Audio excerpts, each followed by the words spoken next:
Bien-aimé, waouh, ce jour est spécial, bien-aimé. Alors, nous allons commencer tout de suite et je vous dirai pourquoi. Allez, c'est parti, on commence avec l'introduction de l'émission.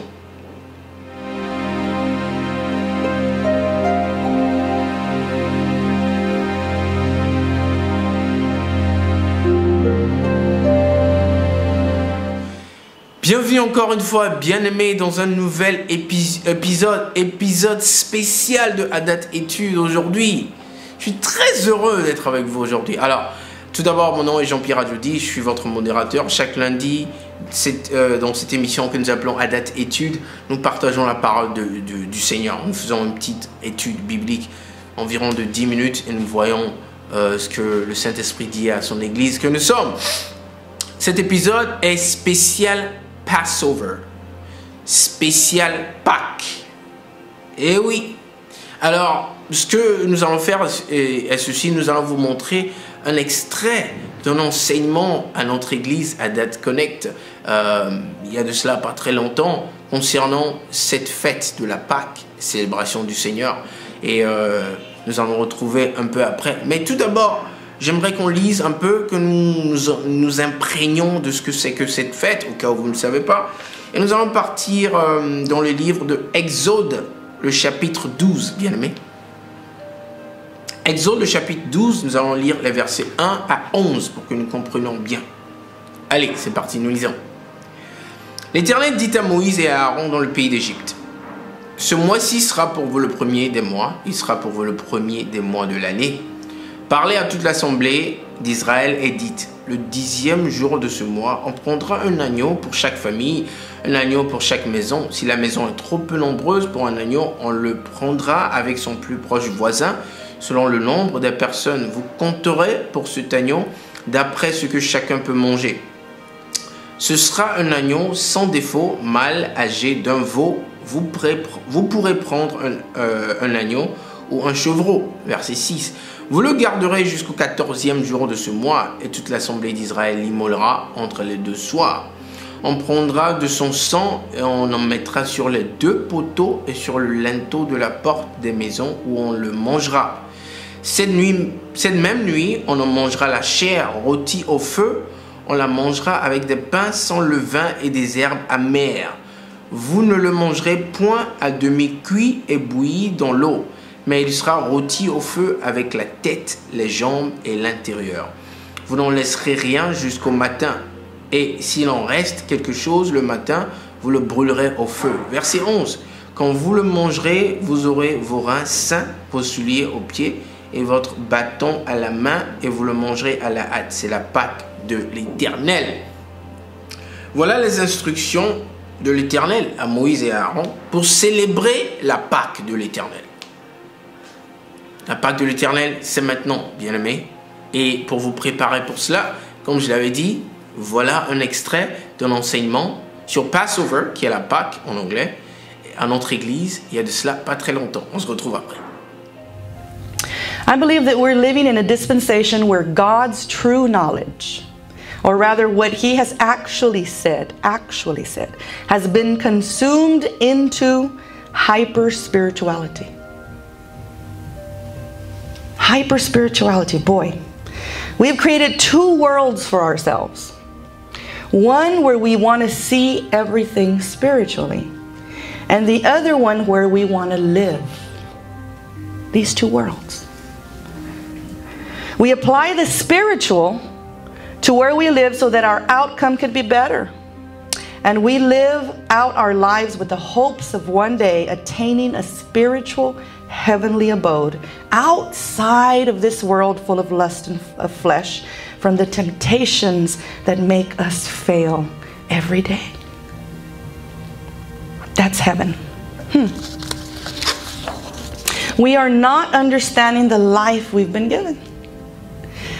We are not understanding the institution of what God has ordained. We are reaching and grasping for deliverance after deliverance, allowing such messes to take us where we don't want to be. Over and over. It's proven by offense.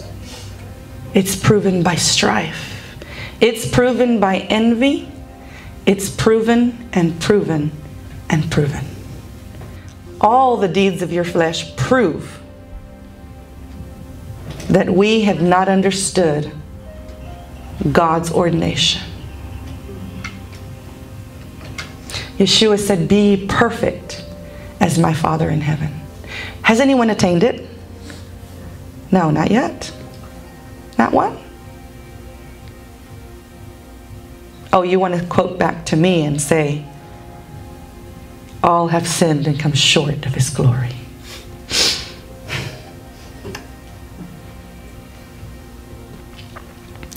What is ordained? Ordained means to anoint. Ordained means to consecrate. Ordained means to install. Ordained means to appoint. All those words mean ordain. It means to establish. It also means to prescribe. It is a ruling and it is an order. It is not just something that comes on us for spirituality. A ruling and an order. How can that come upon you for spirituality? It is not just for your spiritual being. Ordination is beyond spirituality. It is a physical positioning. The Bible tells us that in the beginning, Yehovah Elohim bara. Bereshit Elohim bara. He says in the beginning, God created. Bara means to qualify and dispatch. Right? To make something absolute. It means to make it thoroughgoing. It also means to make it unadulterated and peremptory. This word peremptory means that it requires attention, obedience, and it is authoritative, and it is magisterial. Why are you using these big words? Because that's what it is. Let me make it more simple for you. Magisterial means government. So in all, he's saying, Bereshit Elohim bara. In the beginning, God gave you government. Period. He gave you government. What would that look like, Jamie? Somebody coming and giving me government. What would that look like? Many of you are thinking, well, a lawyer gives you books, gives you... In the beginning, God gave you a government. That's the first sentence of the book. It wasn't spiritual. It was physical. If God created and you're here because He created, then what He created was His government. And you have your part in His government. It was a physical world with a spiritual being, breath of God, living on it. It's not the world that creates government. The law of nature obeys God's government. We have yet to see ourselves obey God's government. A dog doesn't get up the next day and determine he's a fish. A fish cannot come out of the water and determine he's a bird.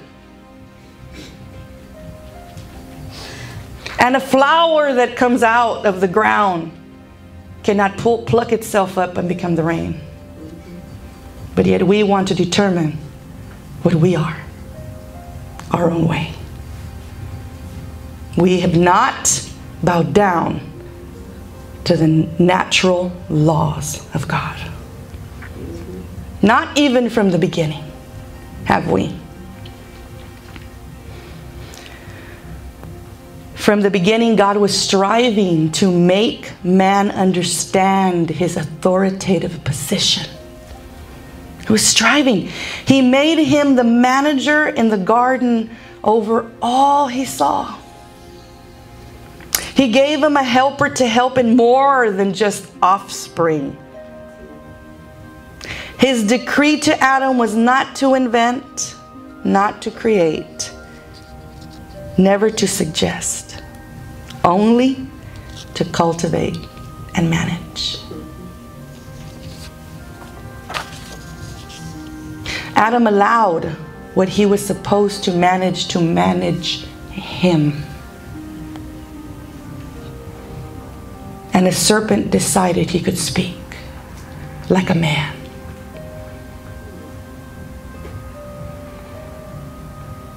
And he lost his position that he once held with God. He lost it, and we ended up in this day needing a savior because of a talking serpent. How would you feel if your dog talked to you tomorrow? Hey, wake up, you haven't fed me. Hey, I want water.